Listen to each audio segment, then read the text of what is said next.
What's up, y'all? Welcome back to Virgo Real Bad.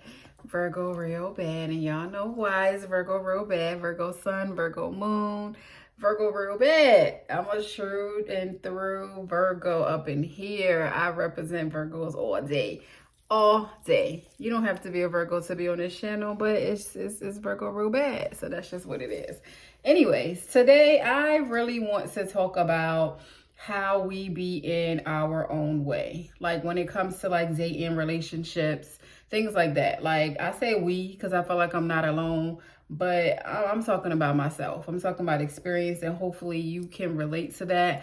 Like I be in my own way as much as I know better, and as many times as I do be doing better. And sometimes I still just get back to those ways, and then it messed me up because I'm an overanalyzer. Again, Virgo real bad. And it makes me get in my feelings and in my thoughts because I'm wondering, like, why, girl? Why did you do this? You know better. Like, what made you do this? So then I be kind of like stuck with trying to replay as to why it is that I went along with what I went along with when I knew better. You know what I mean? So that's what I want to talk about. I want to talk about getting out of our own way. We have to realize that when we know something that's not for us, we have to go. We have to let it go. We have to give it back to the universe because it's not for us. You know, it might be for someone else, but it's not for us. And a lot of times, you know, for me, I feel it. I feel it in the energies when I'm around a person. And I'm talking about dating because that's like the one area in my life that I cannot get right to save my life. So a lot of these things that I'm going to be talking about on Virgo Real Bad is going to be my relationship, dating in your 40s, just relationship stuff, family stuff, things that you have learned in your childhood that is now showing up in your everyday dating life, or just dating, or just relationships. Those are the things that I'm going to really be focusing on, because those are the things that I challenge with or I have struggled with a lot. So therefore, I feel like I have to express it because I know I'm not alone. I can't be alone. You know what I mean? So that's what I want to talk about. Again, like we're in our own way. And I'm saying that because I know that I've been like in situations where I know that the energy didn't feel quite right. You know, it's just like we feel that energy, and I'm really good on energy, but yet I don't go. And I need to know, like, why. Like, I understand. I never wanted to admit, like, I may have daddy issues, but my daddy wasn't around. So I guess that's, like, inevitable. Like, I guess I'm going to have daddy issues whether I want to admit it or not. And I guess when it comes to, like, women who has daddy issues, I guess in hand, we have kind of, like, abandonment issues. No matter, like, what other abandonment things that have happened throughout our life, I feel like that number one, if you didn't grow up with your father and your father was not present or active in your life, didn't show love in your life, I feel like it's just inevitable that we're going to have daddy issues. I always used to tell myself, like, how can I have a daddy issue when, like, I've never grew up around him, I've never been around him? Like, how can I miss something that I never had? But in return, that is somebody that helped bring you into this life with your mom that didn't show love. And that's like, damn, like, you my daddy. Like, how can you not show love?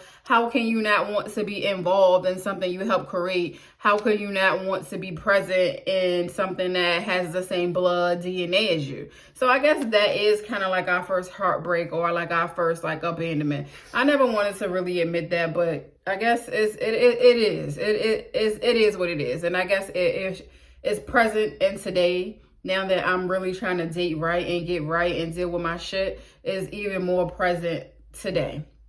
So I don't know. Like, I'm trying to figure out how to get out of my own way. It's like I know, but it's like when situations come and we want them to be what we want them to be, we just go blind. We just go dumb for all the stuff that we know. And we just kind of like, no, like, I want this to be, like, it has potential to be. So why can't it be? I know that's speaking for myself. That is how I've looked at, especially my last situation. And I expressed to y'all that I was dating a married man for like a little bit over a month.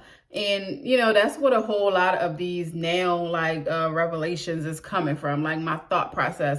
I'm really trying to understand, why did you embark on it? And my last video, I did say I admitted to myself that I was lonely. But then again, it has to be a little bit more than that. You know, I guess it was the potential. I felt like I was a little bit manipulated too. Like, I don't know if it's fair to say that, but I feel like because that switch came on, last video, you have to you have to go back to the last video to understand what I meant by, like, I felt like he came and he like put the switch on that was off, and I was cool with it, you know. But I felt like he came and he knew that I probably wouldn't have been down with whatever, because I feel like he saw me out. When he saw me, like, he knew what his agenda was with me. He knew that he wasn't reaching out to me to be solely my friend and to reconnect, like, on a friend basis, because, like, he kind of jumped out the window with it, like, right out the door. He was, you know, doing a whole lot of flirtatious stuff. And mind you, that is what I know him to be, and that's how we were prior. But he wasn't married then, you know what I mean? So to me, it was like really familiar, and then it seemed innocent. But then I had to go back to, like, okay, when we were doing this before, he was a single man. So now that he's coming back and he still has that same type of mentality, that same flirtatiousness, you know, with me, he's married now. So it's like, I can't really latch on to it as I've done before. And why is he even coming at me like that? Because he know that, you know, we can't be like we was before. So I feel like it was a little bit of manipulation in there. Because, I mean, he definitely, well, I don't want to put, I have a hard time, because I don't want to put that all on him, because I'm a grown adult and I chose to, you know what I mean, like, indulge. But, you know, I feel like it was some manipulation, because he was saying all the right things. Like, he knew, like, he was going hard, like, with the compliments, with the phone calls, with the attentiveness, all of that. And I say it's manipulation because, like, as weeks went on and he's seeing that my fondness of him was getting, you know, growing, you know what I mean? I felt like it was kind of like going back. Like, it wasn't, you know, his sweet nothings wasn't like increasing. They kind of like was paddling back, because it's like, okay, like, I got her, like, you know what I mean? And that's when I'm sitting back now out of it, I'm able to see it for what it's worth, really what it was really worth. And I'm able to look at it from a different angle, from a different viewpoint, and understand, you know, because I'm breaking it down. Virgo real bad. I'm over analyzing the whole shit, y'all. The whole, like, I'm breaking down, like, when he said this, he did this, and when he said that, and how. Virgo real bad is what I'm doing. So anyway, yeah, so that's what I'm doing, and I'm realizing, like, how it started off. Like, it started off heavy from the jump, and mind you, it didn't alarm me, because we got that type of connection, that flirtation, like, it was alive and kicking as if, like, it never stopped. So it didn't catch me off guard that he was coming at me this way, you know. And then I was kind of like, but he married, you know what I mean? But at the same time, the shit was so familiar, and the connection just connected like it never left, you know what I mean? So that's what I want to say. I want to be like, you know, why are we in our own way? Why do we set ourselves up for failure? Why do we indulge in things that we know that's going to potentially hurt us in the end? Like, I kind of kept telling myself, like, this is not going to end how I would have loved it to end. Like, I know that I'm going to be hurt in this situation. And granted, I did eventually end it, but it's almost making me like, why get in it? You know what I mean? Because I wouldn't even be in this place right now to be over analyzing and to be thinking, like, how did I get here if I would have never even got there? You know what I mean? Or entered in, or whatever the case. Like, so it's just like, why do we do that to ourselves? Like, what is it that makes us want to, you know what I mean, potentially, like, set ourselves up for hurt just for that a little bit of gratification, that little bit of love? Like, when we can eventually meet someone that can possibly give us, you know, that love that we really want without, you know, great things happen. And somebody that's not married and not in the same situation, the outcome could be very much so the same way. But again, we're setting ourselves up, because we almost know for certain that these situations that are not for us is going to end badly for us. So it's just like, why do we do that? And I know, like, from another previous relationship, like, we were kind of like up and down. It was just tumultuous. It was just toxic. He was cheating left and right, you know, but he would always come back and he would say, you know, he would always one up, like give me things that I want to reel me back in, that love bombing type of thing. And I remember one time I told him, like, I want you to continue to hurt me, because I know that when I've had enough and I finally leave, I know that it's going to be so bad that I'm not going to come back. And now that I'm thinking about that, like, why did I need him to continuously to hurt me so that I would never come back? Because I guess it's all in a sense, like, if he don't really like, then I'm probably going to come back. But why? That is what I'm trying to get to. Why? I want to break this down. I want to analyze the fuck out of this, because I want to know, why did I need that man to hurt me in the worst way for me to not come back? Like, this is really emotional for me, because I fucking know better. I'm a smart woman. I'm an intelligent woman. But why do I put myself into these situations where I'm going to get hurt?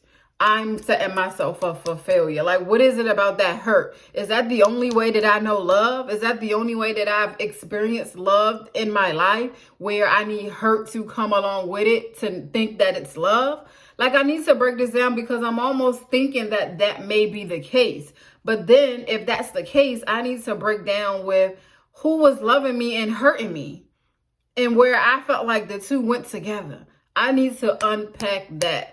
Like, this is, y'all don't understand, like, it's on my heart, and I want to speak to y'all. Like, I want to converse with y'all, and I want to tell my story, because I need to know, why do we get in our own way? Why do we set ourselves up for failure? Why do we hurt ourselves? Now, we might feel like these other people are doing the hurting to us, but we know better. So we got to have some accountability to this. We got to know, we got to take some accountability. I know that being in therapy is like, I am so emotionally, like, what is the word? I'm in tune with my emotions. Like, I will cry at the drop of a dime. Like, I'm getting emotional talking about this, because it's on my heart, and I'm so passionate about it. I'm so passionate about getting this thing right, because I know that I'm a beautiful person. I know that I am worthy. I know that I am all things that I think that I am, and that I know that I can be. And I know that I deserve everything that I want. You don't understand? Like, I know that. But why do I keep putting myself in these situations where I'm not going to get none of what I want, none of what I deserve? And that's what I need to unpack. That's what I need to unpack. Virgo Real Bad gonna keep it real, because I'm in tune with my emotions. Therapy that made me way more vulnerable. So I'm not afraid to speak what's in my heart. I'm gonna let y'all go, because I'm gonna come back, because I need to understand, and I need to unpack, like, why do we get in our own way?